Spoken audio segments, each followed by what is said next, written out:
おばんです. He had passed the stone marker every day for 3 years without stopping, until the morning he noticed the offering at its base, fresh, carefully arranged, traditional. He did not touch it. The following morning, a second offering had appeared beside the first, identical, except facing his house. Not the marker, his house. He understood then that the offerings had never been for the stone. They had been for him, and had been for longer than he had been stopping to look. Sit close tonight. Some gifts are not what they appear. It is time for chapter 136. In Japanese tradition, an offering at a stone marker is an act of respect, of acknowledgement, of maintaining the relationship between the living and whatever the marker commemorates. Most offerings at such markers are exactly this, simple acts of devotion directed toward something specific and understood. But occasionally an offering appears at a marker that is directed not at what the stone marks, but at someone who passes it, someone specific, someone who has been noticed by whatever watches from that particular stone. And the second offering, the one that appears beside the first and faces not the marker but a specific house, is not devotion. It is invitation. A man had walked the same route to and from his home for 3 years. The old stone marker stood at the edge of the path approximately 5 minutes from his house. He had noticed it when he first moved to the area. An old marker, weathered, the characters on it worn smooth enough to be difficult to read clearly.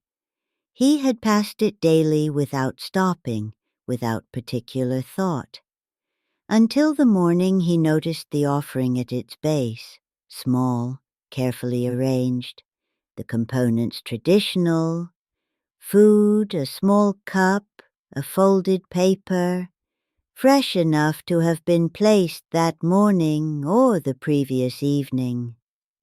He stopped, looked at it carefully, did not touch it, continued home. The following morning he stopped at the marker again. The first offering had been replaced with a fresh one.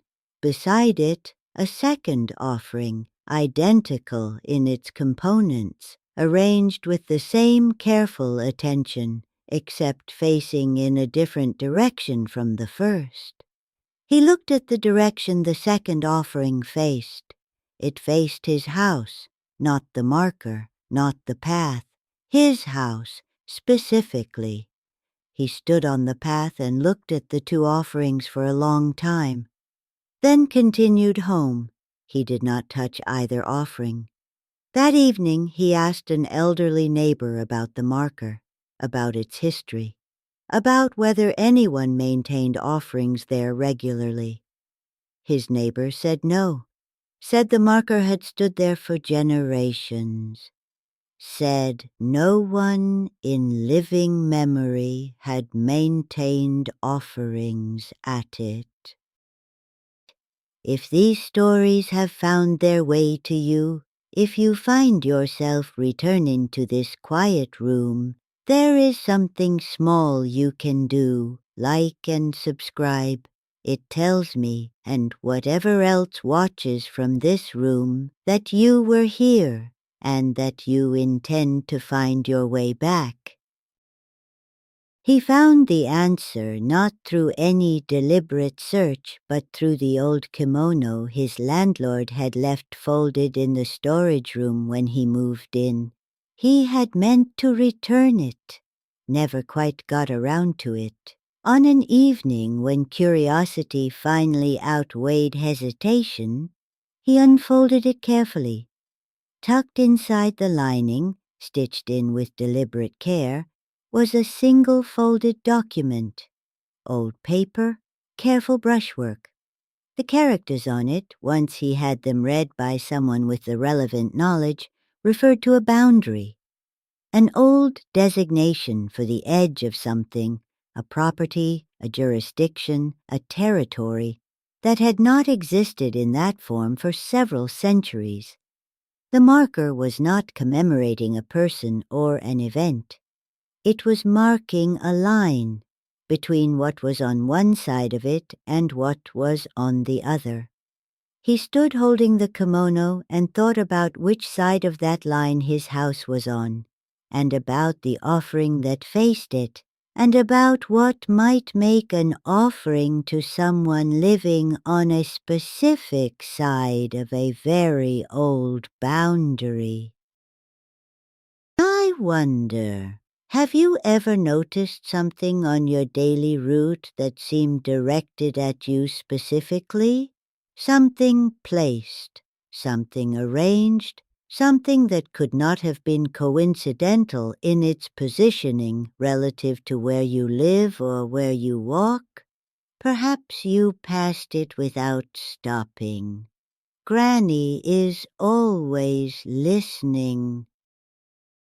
The offerings continued, every morning, always fresh, always two, one facing the marker, one facing his house. He did not remove them, did not interfere with them, simply acknowledged them each morning when he passed.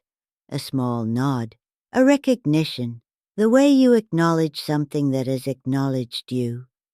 He noticed after several weeks that the offering facing his house had begun to change slightly. Different components, more specific, things that corresponded in ways he found difficult to articulate precisely to particular aspects of his daily life, his preferences, his habits, the things he carried, as though whatever was making the offering had been observing him carefully and was refining what it offered accordingly. You are still here. Good. Some stories need a witness all the way to the end. I wonder if something had been making an offering specifically for you, would you accept it? He told me he had eventually left something at the marker himself, a small offering of his own, placed beside the two that were already there, facing the marker rather than his house, a reciprocation, an acknowledgement in the only language the situation seemed to have. The offerings facing his house stopped the following morning. The one facing the marker remained, was replaced fresh each day as it always had been. He continued passing the marker on his daily route, continued nodding as he passed. The relationship between him and whatever watched from that old boundary marker had reached, he felt, a kind of equilibrium. He had been acknowledged. He had acknowledged back. And whatever had been making offerings to him had received what it needed from the exchange. Oshoshina, he said quietly when he finished telling me, for whatever found him worth the offering and accepted what he offered in return. I think about old boundary markers, about what it means for a line to have been drawn in a landscape centuries ago, and for something to still be maintaining it, still watching from it, still noticing who lives on its particular side, and occasionally, when someone passes daily for long enough, with enough of the quality that such things notice, making an offering, in the tradition of acknowledgement, of relationship, of saying to the person who passes, I see you. You are on my side of this line, and I have something for you. The offering facing the house is not threatening. It is the oldest form of introduction available to something that has been at that boundary for centuries and has found in the person who passes every morning someone worth introducing itself to. Da. Some introductions take a very long time and are worth the wait. Another whispered story from Japan, shared quietly here beside the kotatsu. If you pass an old stone marker on your daily route and one morning you find a fresh offering at its base, stop. Look carefully. Do not touch it. Note the direction it faces. And if the following morning a second offering has appeared beside the first, identical but facing your house rather than the marker, understand that you have been noticed by whatever watches from that old stone. That has been watching from it for a very long time and has decided that you are worth the offering. The correct response is not fear. It is reciprocation. Leave something of your own at the marker, facing the stone, an acknowledgement in return. Because whatever is on the other side of that old boundary has introduced itself in the only way available to it, and the appropriate response to a genuine introduction is to introduce yourself back. If this story stayed with you, if the dark or the shadow feels a little closer tonight, you know where to find me.